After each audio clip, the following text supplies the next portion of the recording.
Next, we'll find out why exercise is not only good for our bodies, but for our brains, too.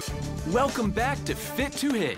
Researchers have found that regular aerobic exercise, the kind that gets your heart pumping and makes you sweat, is also good for our brain. We're here at UCLA's Center for Cognitive Neuroscience to find out more. Dr. Sarah McEwen is the founder of the UCLA Exercise and Cognition Research Symposium. With a lifelong interest in exercise, she was inspired by studies that have shown the positive impact of aerobic exercise on the brain. One of the groups walked 3 times a week for an hour, and the other group was a sedentary control group where they didn't do any aerobic activity. And then he put them in the MRI scan after 6 months of that intervention. Scanning their brains. Scanning their brains. After 6 months, the people that were in the walking group compared to the people that didn't do any of the walking actually changed their brains. And it changed it in areas that were really important, areas that are known to decline with age. For instance, the frontal parts of the brain. And what that means is that you actually have the ability to change your own brain based on what activities you do. That area in yellow there, that's the part of the brain that's what's called white matter, and that's the dendritic connections within the brain. And it actually increased the connectivity of the 2 hemispheres of the brain along the corpus callosum. So you're actually getting a bigger and more efficiently functioning brain just through going for a walk.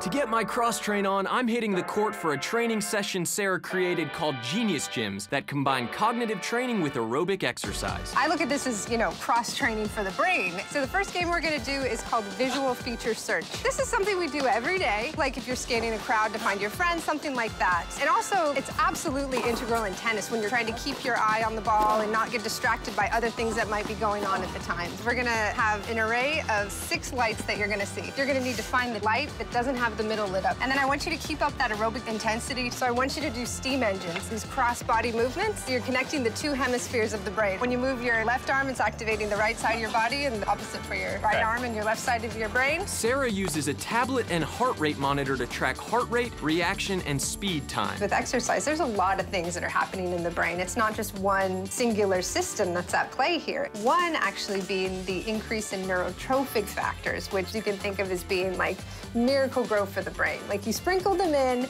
and they actually help the brain grow, making the brain more efficient. I'm getting tired already. Now you really got to push your brain, too. There was an interesting study that was done that looked at trained athletes versus novices at a sport. What they found was the novices to the sport, they actually shut down the front part of their brain. We call it transient hypofrontality. Kind of getting into a state where, you can't even use those higher order skills in your brain, and you're just focusing on the minutia detail of like, where do I put my hands? So you can't even do complex thought processes. So if something happens in the game that you weren't expecting, your brain's not gonna know what to do. But what they found in the trained athletes was the hypofrontality doesn't happen to them. So that's why those athletes are able to think quickly on their feet and adapt to the new situations. You didn't miss any of the targets, which is great, so your accuracy was 100%. Nice. And your average reaction time was 2.9 seconds. Is that good? It's really good, yeah. On average, we get people around 3 seconds, so you're right in that perfect zone. I will take it, but I could really see how this would give a tennis player specifically an edge over the rest of the competition when you're starting to get into that 3rd set and you can still maintain focus. Is there a way that people at home could mimic something like this? Start walking on the treadmill, then get into a jog. Then you can start doing simple things like counting backwards from 100 by 7. I like that one. Thank you so much, Sarah. I really appreciate it.